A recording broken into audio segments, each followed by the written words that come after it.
Welcome. I'm so glad to see you for our Monday Funday, another exploration of Bhagavad Gita, yoga philosophy for your life. So this is session 2. Don't worry if you missed session 1, you'll catch right up. So I'm Atmadarshan, and if you did watch the previous video, you know what we talked about is, am I doing the right thing? There are so many choices out there for us as far as career, as far as potential mates or places we live or job opportunities that come and go. How do we know what we're doing is the best? So let's say you did that last video and you mastered it, and now you know that you're doing what's right. You've got it in your mind, you've got it in your heart. Great. Now the next step. You know what's right. You know what to do. But there's this doubt. What if I go for it and I fail? Then what? I've broken my heart. Is it better not to try? Maybe to wonder and to dream in my head? Yeah, I could have done that. Or is it better to try even if you'll pop your bubble? And this can apply to all of us at any age. You know, sometimes we think we're too busy to do yoga, but the setting of the Bhagavad Gita is on a battlefield, and Arjun, the soldier, is about to start fighting in a war. He has very little time for yoga, like on the mat, maybe just a little bit for breathing, right? But this is when he needs yoga most in his life. And fortunately, he has his best friend and advisor, Krishna. So what if there is something you want to try, but you're afraid you'll fail? It could be you want to tell someone how you feel, but will they feel the same? There's something you really want, but what if you don't get it? Or there's all this new stuff happening. What if you try to use these new gender-based pronouns and you fail? Or if you're trying to be more anti-racist and you fail? Or for the first time ever, you're trying to do a YouTube live video and you fail? Then what? So we're going to look at that today. You can also look at, besides just trying and failing, what if you are doing something you're convinced right now is the right thing, but then you realize it's not right? Do you change course? What happens? Or what if you've already put a bunch of time and energy into this? What happens to that time, energy, and effort? So part of the reason I'm talking about this is the Bhagavad Gita has helped me through a lot of similar situations, and hopefully it'll help you just as much. So again, I'm Atmadarshan, or Laura Santoro. I'm part of Dharmic Kshetra Yoga at welcomingdestiny.com. I'll give you more info. And I'm talking about this in preparation for the release of my upcoming book called The Song of Your Soul. So it's all about you. And it's about learning how to listen inside and to trust and accept yourself. And as I mentioned, the setting of the Gita is on a battlefield. Arjun is a soldier. And one of the things he's having trouble deciding is, does he fight? I mean, this is what he was meant to do. Ever since he was a little kid, he's trained to be an expert archer, and he is the best in the world. Now he has a chance to not only show that he's the best, but to do it for what he feels is really a just cause, restoring the rightful rulers of a country to the throne in an empire where the usurpers, the people who have taken over power, are nothing but liars, cheaters, even murderers. But as Arjun stands there knowing he's going to fight this just battle, he realizes in order to do this, he's going to have to kill people. And not just people randomly, but people he knows. And so he thinks, well, a couple things. This is my big opportunity. This is what I've always wanted to do with my life, my chance to show people my talent, my skill. And what if I do pick up my bow and I miss? I start missing. I fail, and people will scoff at me, and I'll have done no good for the cause I'm fighting for. And that cause, putting somebody just back on the throne, well, is it just if I have to kill others to do it? I mean, I'm not supposed to kill people. I'm in a quandary, and what if I make the wrong choice? What if I choose not to kill other people, and then the kingdom just keeps deteriorating under these bad rulers who will kill more people themselves? And he just gives up. He procrastinates a little bit. I don't know if that sounds familiar to any of you, but fortunately, Arjun has a guide, his friend, his cousin, his charioteer, Krishna, who's not fighting in the war himself, but is willing to help Arjun do what needs to be done. So Krishna's got kind of this outside perspective since he's not fighting. And he knows he can't fight Arjun's battle for us. And this is so symbolic. A lot of us, when we have these questions, will go to a teacher or a friend and expect them not only to give us the answer, but maybe help us do what needs to be done. And Krishna is making it very clear, I'll give you advice. If you take it, great. I'm not attached to it. But you have to fight your own battle. Otherwise, any triumph, any failure is worthless to you. You won't learn anything. You won't gain anything. Okay, so this is where we are. And one of the things about my translation of the Bhagavad Gita in Song of Your Soul is it's done in the original meter of the Sanskrit poem so that you can appreciate how beautiful it is and why people still read this ancient yoga text even today, centuries, even millennia later. So please imagine that you are on this battlefield, because you are. This battlefield is symbolic. Some say it's historical, but it's still going on in the present moment. Every moment for us in life can feel like a battle. So please picture yourself. Arjun is meant to represent you. And maybe bring to mind some choice you've made, some step you decided to take, something important.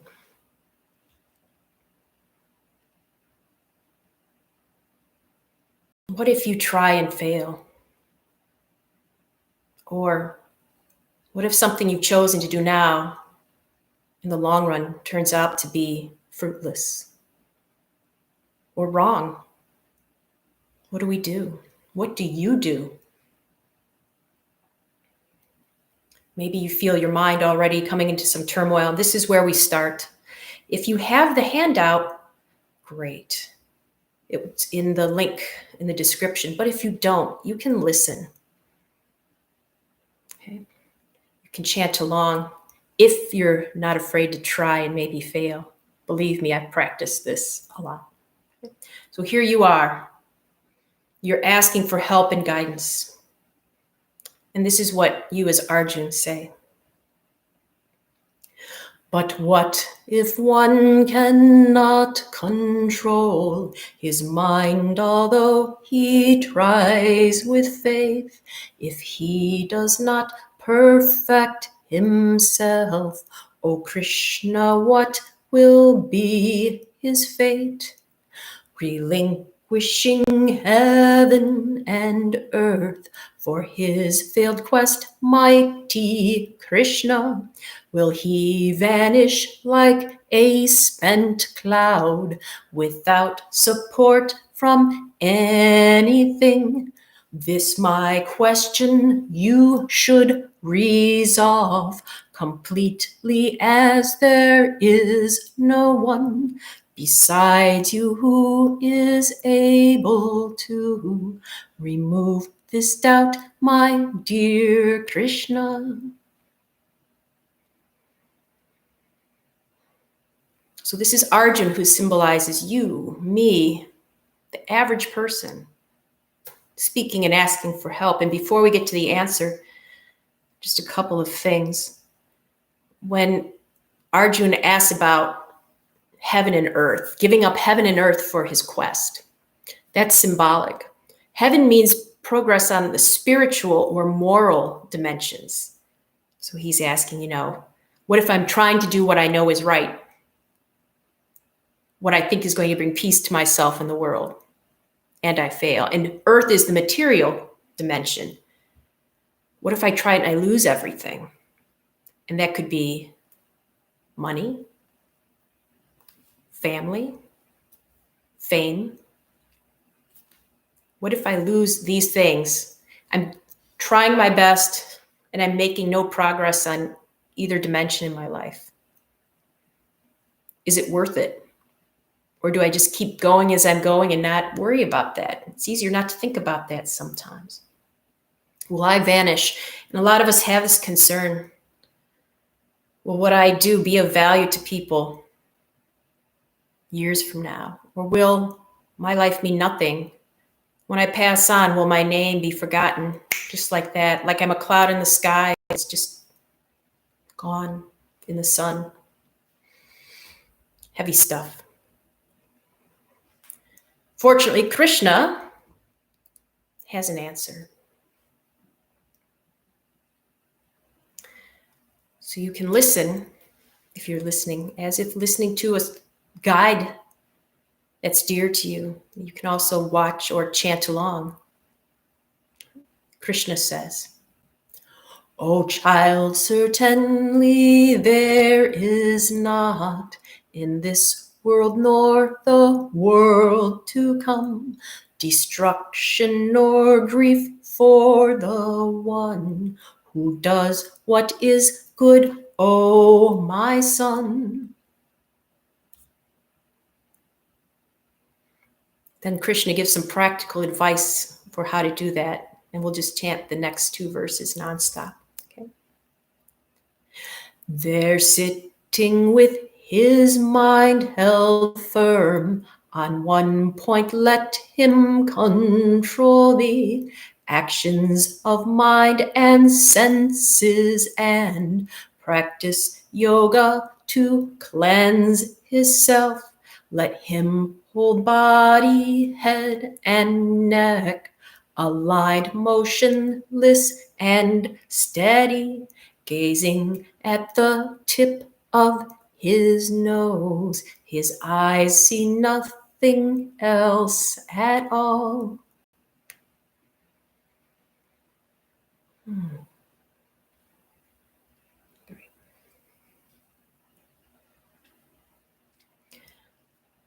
So this dialogue is from chapter 6, which is called The Yoga of Meditation.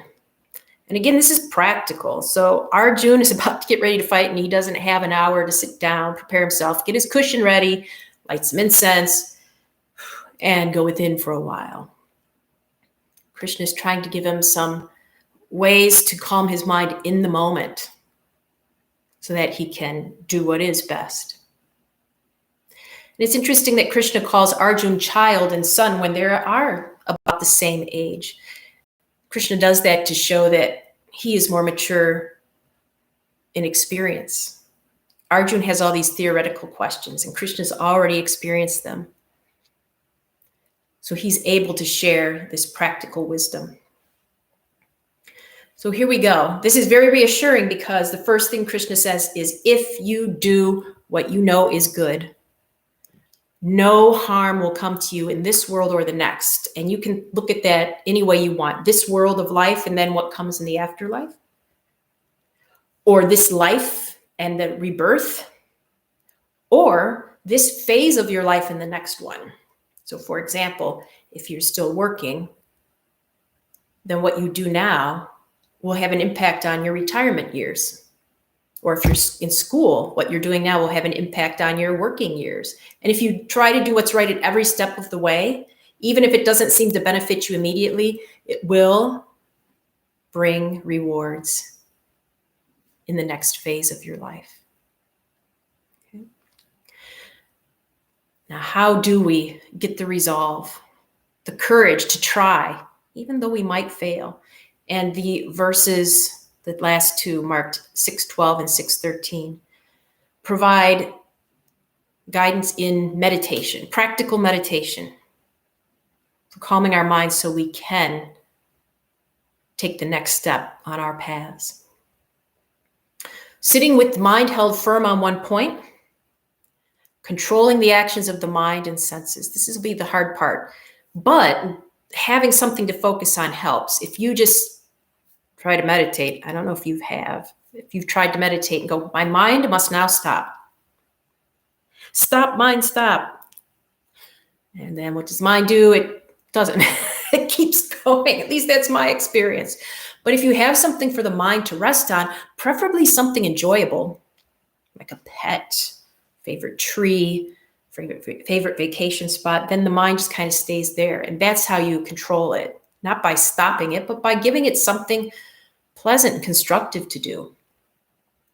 So that could be visualizing yourself succeeding instead of failing, or exploring your heart, putting the awareness in the heart. Notice what you're feeling as you contemplate either trying or not trying. It could be someone who does give you guidance. So just find something attractive to the mind. A pet, a loved one, how your decision will benefit them, your child. Okay. And then hold body, head, and neck aligned. So this can be in a yoga posture, but in Arjun's case, this is also a symbolic instruction. Your body is what's doing the action. Your neck has your voice box, and your head is what's thinking.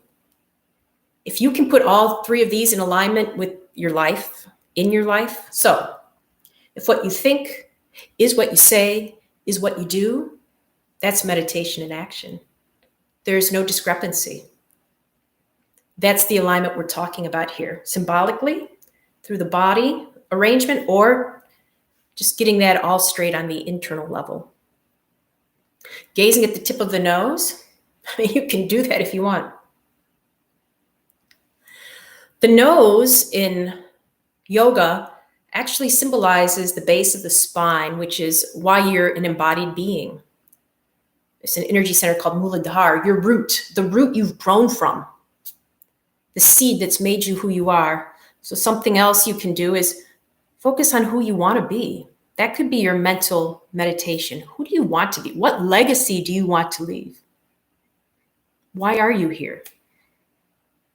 And then your eyes will see nothing else at all. When you focus on that wholeheartedly, in alignment, when you're thinking, your speech, your actions are in alignment with what you are meant to do in this world, life is different. The mind is different. The emotions are different. Just imagine it. Imagine for a minute. Okay. Well, instead of just imagining, we'll put these things into practice. So what we'll be doing is a little mini class, adaptable for your needs. I'll give you some options. Please do whatever works for you, even if that means visualizing, not moving physically, but moving in the mind, moving in the heart. We're going to do some things that help the alignment, especially in the upper body with the neck and head. And if you hold stress there in your daily activities, work, it can help release the tension here. Very useful techniques. Then we'll do a pose for Arjun the warrior and a pose for his friend Krishna. And then we will have a meditation according to the verses of the Gita we read today. Okay? So I have a little mat back here. You do not need a mat. The first yoga people did not have mats. It's wherever, the grass, the moss, the earth. If you have one, great, and want to move toward it. If you have a chair, you can stay sitting in a chair. I'm personally going to stand up because I need a little standing. Okay. But I'll get started down here with you, so hopefully you can see me, and then I'll move. All right. So this first practice.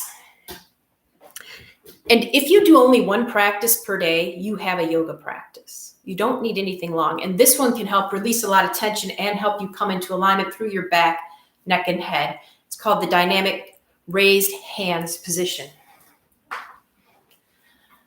So what I'll be doing is, and remember, I'll step back so you can see me, but this way you can hear me. You'll have your arms and you're just going to raise them to whatever level works. Maybe this level, maybe higher, maybe all the way up. And then we're going to take them out to the side. You can stop at any point that feels good, even all the way down. Then we'll bring them back up the side and down the front. And one of the reasons I'm going over this with you now is if you need to create space, please do. All right, I'm moving to space. Whether you're sitting or standing, feel your feet steady, grounded. And think of having some alignment, creating as best you can, alignment through body, neck, and head, action, speech, and thought. have the arms down, either by the thighs in the front, on the sides, or even one hand crossed over the other. What feels best? Ask your inner guide. Like Krishna, I cannot do the poses for you. I can only try to guide you. Bring the hands up. Whatever level works. Open through the chest. And then the arms come down to whatever level feels good on the sides. Arms come up the sides again. And over top. Back down the front. This is a round and we will add breath. Inhale, lift. Exhale, open. Whatever amount. Inhale, lift. Look up if you'd like. Exhale, down the front. One more together. Inhale, up. Exhale, open. Inhale, back up again. And exhale, down the front. Do a couple more at your own speed.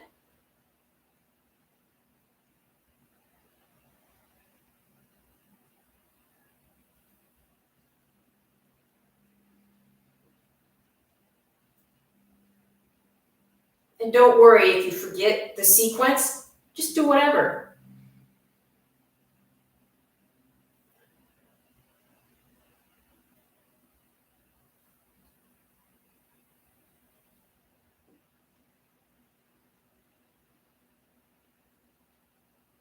Make this your last round.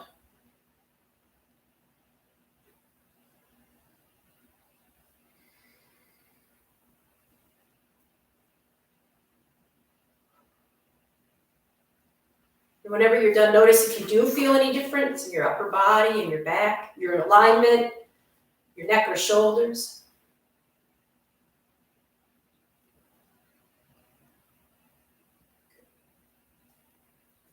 So if you're not familiar with that one, it can be a little tricky. And we started off with that on purpose. What if you tried that and failed? Hey, just keep trying again. This next one and the one thereafter, a little more straightforward. Start with one hand either down by the side or on the hip if you need support for the low back, sitting or standing. The other arm comes up, either straight up in front or out to the side and up. And you're going to stretch up and over, just to the extent that feels good to you. Maybe a little, maybe a lot. Back to the middle, and the raised arm comes down. Other arm up. Stretches over. Return to center. Lower down. You can try adding the breath. Inhale, first arm up. Exhale, over. Inhale, back to center. Exhale, down. Inhale, other arm up. Exhale, over. Inhale, center. Exhale, down. Just a couple more. Go at your own speed.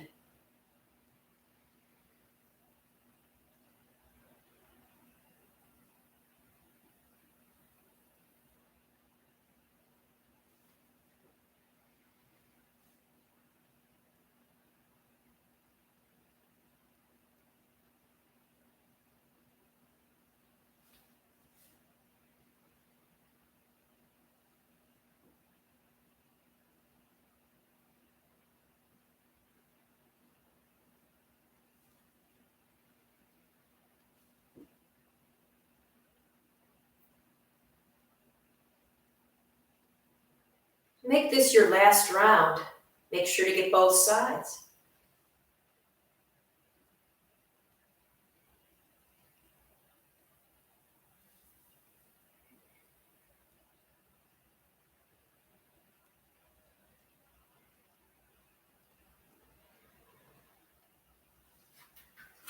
And when that's done, making sure you do have room as we flow into a little bit of a twist.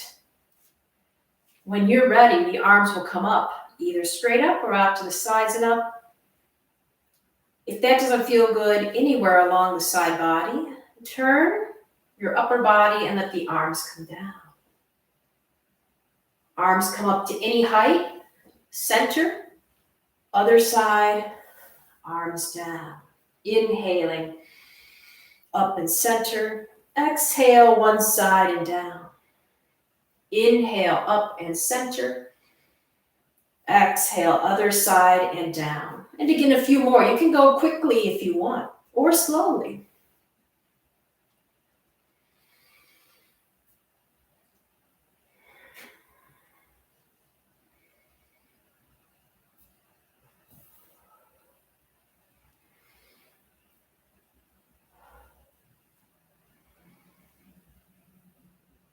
And as we do a few more, if you find, oh, my arms are getting tired, maybe this wasn't the right choice for me, then change how you're doing it.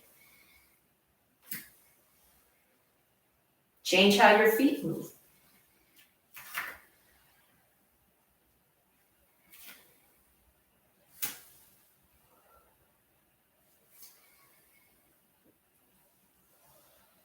And one more set.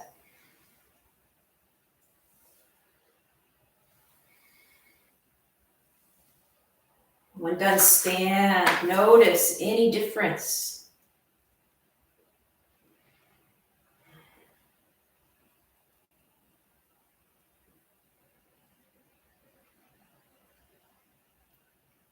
So we've just moved the spine and the shoulders in a couple different ways. Sometimes that makes our neck want to move as well.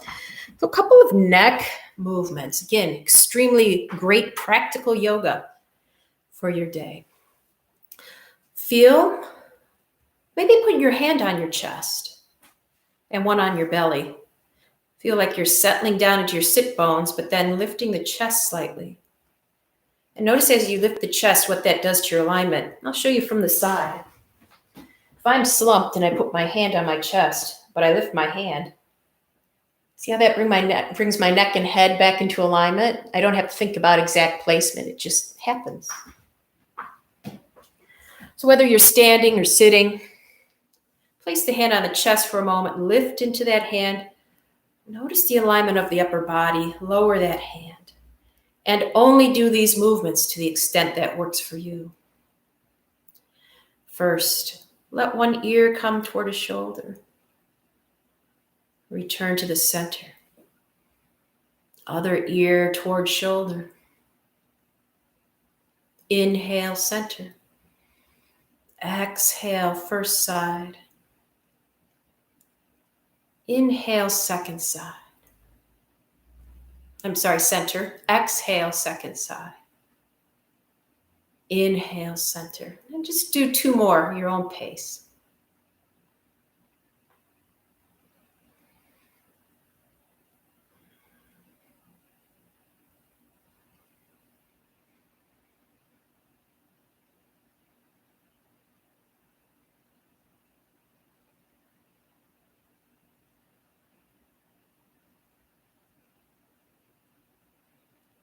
You may go faster or slower, and that's okay.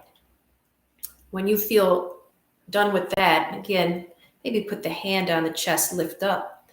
We'll do some rotations. You can imagine your nose, the tip of your nose is like a magic marker, and it's drawing a circle. It could be a tiny little circle if that feels good. It can be a bigger circle. It could be a very big circle.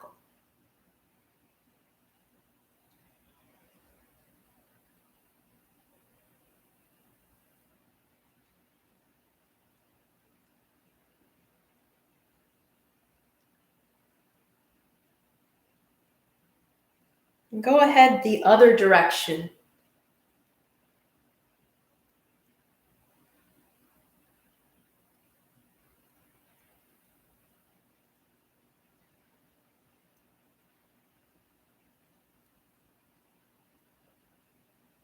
And then come back to the middle and notice, does that make a difference for you?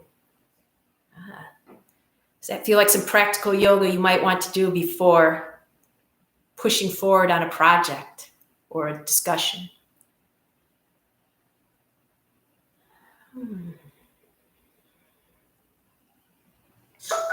Excellent. So notice I made a mistake when teaching. Everyone makes mistakes. Keep that in mind because the next couple poses are a little more challenging. One is Archer's for Arjun, and one is Krishna's pose for Krishna. Go ahead and step on back to your practice space if you were moved away from it. You can do this from a chair as well. Whether you're standing or in a chair, one foot comes forward, the other foot comes back a little. And do whatever feels good with your hips. Maybe they're forward, maybe they're turned to the side, your back foot can turn out. So for Archer's pose, you're going to take a hold of a bow with your front hand. It could be down here if your shoulder is not feeling so great. You could visualize it. You could have a big bow and feel like you're tucking the shoulder into its socket a little. Hold the bow. The other hand has an arrow. You can get it from your quiver. Put it on the bow. Draw. Let go. And the hand comes forward. Inhale, draw.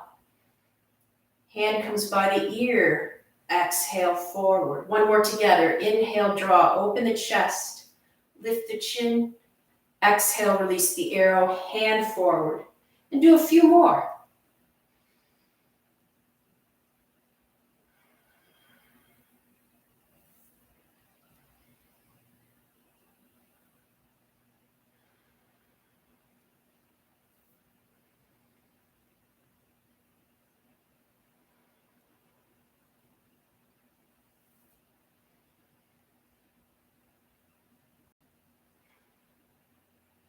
Do one more here.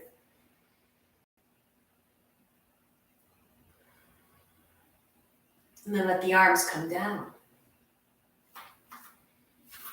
You can bring the feet together. Feel any difference, right to left.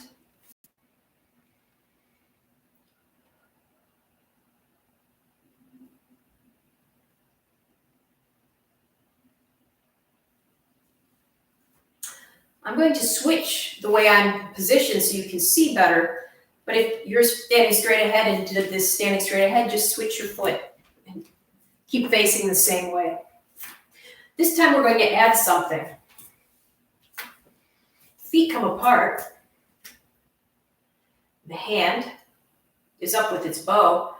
But this time when you take your arrow, you can imagine that you're shooting your arrow at a target. It could be a bullseye, or it could be something you've really wanted to try, something dear to you. And then you can imagine that the arrow is your will, and when you release it, it flies toward your target. So getting that arrow, inhale, drawing. Exhale, let that arrow of your will fly to your target. Inhale, draw, focus on your target. Exhale, shoot. Continue.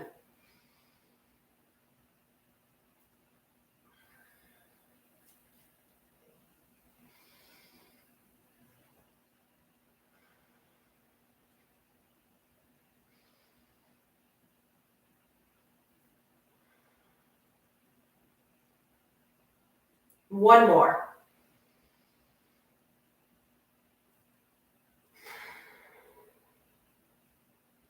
Then arms come down. Notice if that felt different on this side.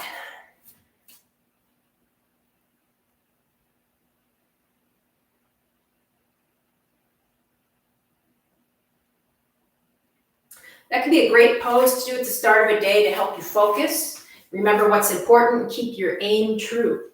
Next, we'll finish with a balancing pose. I have a block here. I may or may not need it. If you don't have a block, you can use a pillow. Kleenex box is great. Anything like that. And you may or may not need it. So if I'm using a block, it's going to help me remember what side I'm on. Bring your hands into position so your thumb tips touch the tips of your middle two fingers on each hand. So if you have a block, wherever side that block is, you're going to take that hand and cross it over the body. This is your flute. This is Krishna's flute. He's the flute player. Your flute is on the opposite side of your block if you're using one. Then, whatever side your flute is on, you're going to take that leg, bend the knee, and cross over to the other side. Now I can keep my toes on the floor for balance. If I want a little more, my toes can go on a block, or I can just lift the toes up for full balance. Taking a few breaths here.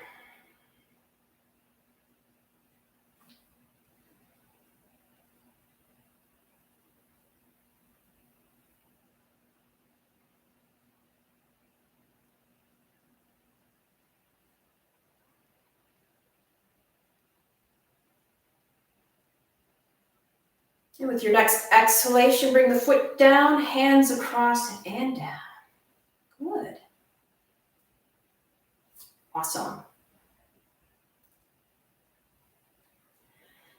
We'll go to the second side, and often without realizing it, we start on our better side. We might be a little wiggly. So if you have a wall behind you, you can use a wall for support. If you have a block, put it on the other side.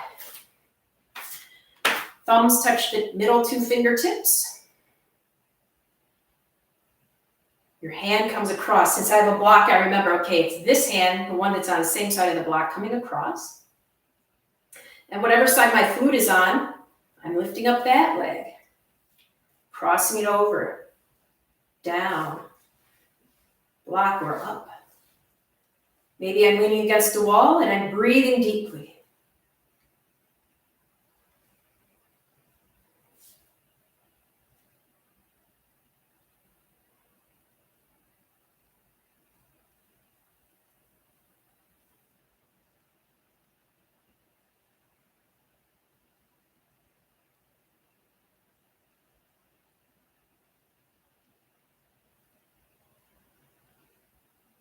And with my next breath out, hands come across and foot comes down, any order you want, or at the same time. Take a moment to feel the effects of your movements.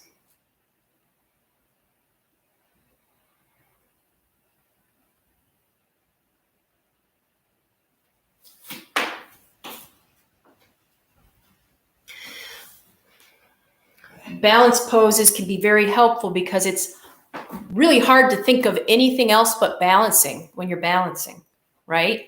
Because if you try to think of something else, you fall over. That's why it's perfect preparation for a meditative practice. Any position that serves you for meditation. Could be sitting on the floor, on a cushion, cross-legged. Could be sitting in a chair. Maybe you like standing. Maybe you need to lie down. Take a few moments to get situated. And if you like using hand positions or hasta mudras, you can return to this thumb tip touching the tips of the middle two fingers. The hands just rest in the lap comfortably. You can't see mine. That way you have to figure out how to do yours. Where do the palms face? Good.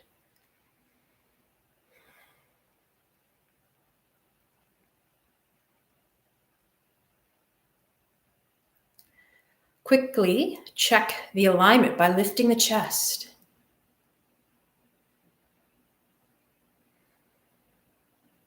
Settle through your sits bones, the bones at the very base of the buttocks. The eyes may be open or closed.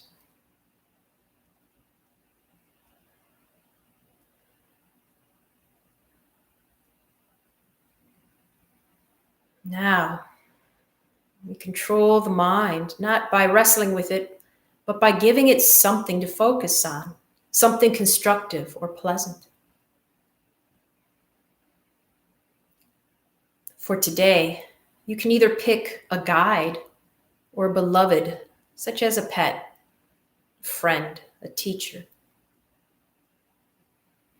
Or you can pick a situation where you do want to try something different or new.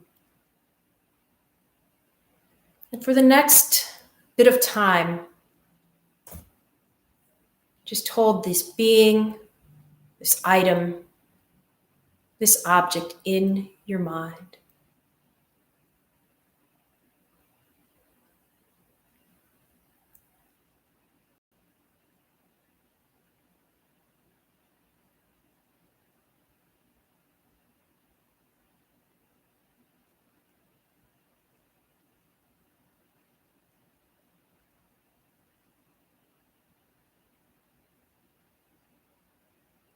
Your mind may wander, and that's okay. Just guide it back to your chosen object.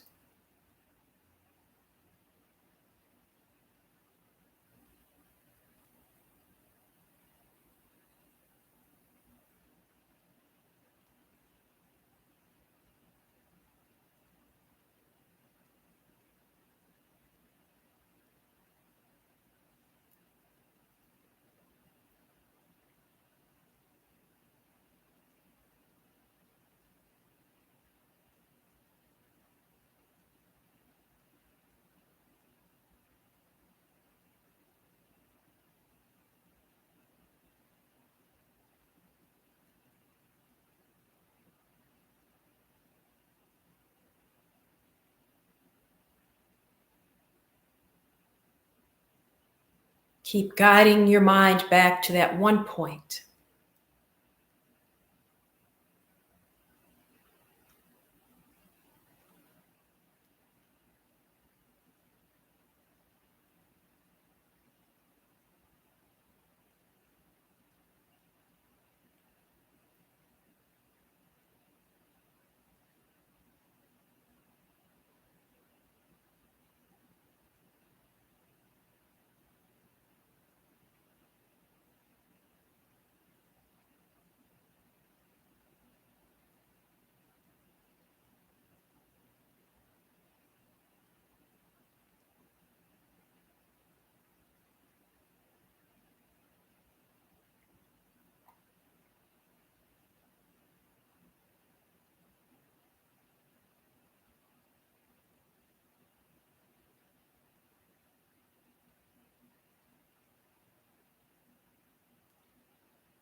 Now let go of that object of focus. Just let it go. Come back to your body. Start to move your body and release your position.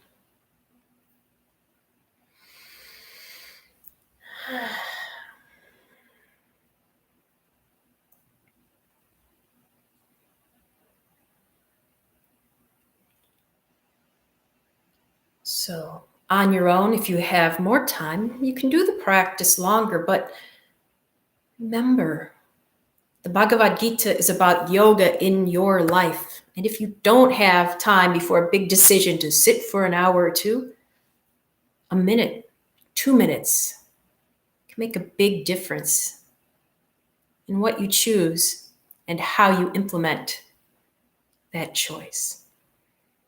And that is one of the big purposes of yoga. Not just better life on the mat, but better life all the time. Bhagavad Gita focuses on that. My upcoming book, The Song of Your Soul, helps you find other ways to apply the wisdom of the Gita. And speaking of other ways, we've got more coming up. Now, you are most welcome to use this video again, share it with anyone you think may benefit, send feedback. I'd be honored to hear from you. If you didn't see the previous one or you want a refresher, you can find that video as well as its handout and information on other upcoming events on our brand new website page, which is dharmikchatrayoga.com, or if that's hard to remember, welcomingdestiny.com. And under the resources button is something called The Song of Your Soul, the book title. And you'll find resources of all kinds there. Next week, well, as this is live, it's September 27th. So next week, October 4th, we'll be going live on Instagram for another installment. Am I getting anywhere? So you've figured out the thing to do. You've decided to try it or not, even if you fail. And if you do decide to try it, how do you know if you're making progress or spinning your wheels? That's the topic of our third little time together, our Yoga Funday. Okay. Again, I'm Atmadarshan, or Laura Santoro, of Dharmic Kshetra Yoga and the Song of Your Soul. It's been an honor and a pleasure to share this time with you. I hope we get to do so again. And please do be in touch. Have a wonderful whatever comes next. All right.